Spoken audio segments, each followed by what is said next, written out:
Welcome to the Slop Farm. Enjoy the video.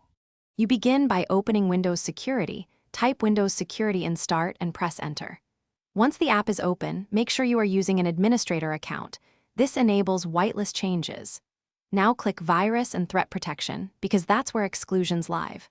Once there, select Manage Settings, then scroll to Exclusions. This is the first actionable area. You're preparing the specific file or folder to exclude, so have its full path ready. This avoids mistakes and speeds the next steps.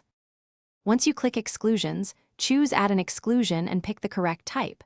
File for one item, folder for many, file type for extensions, or process for programs. You do this because different threats are blocked at different scopes. Pick the smallest scope that solves your issue. Browse to the exact path or type it in, then confirm.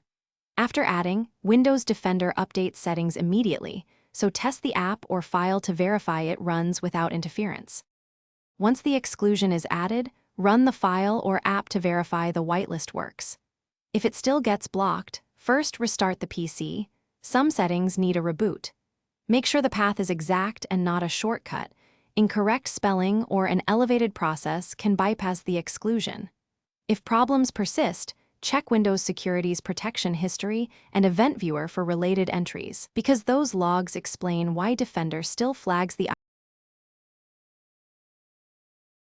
Thanks for watching. Consider subscribing if we helped you today.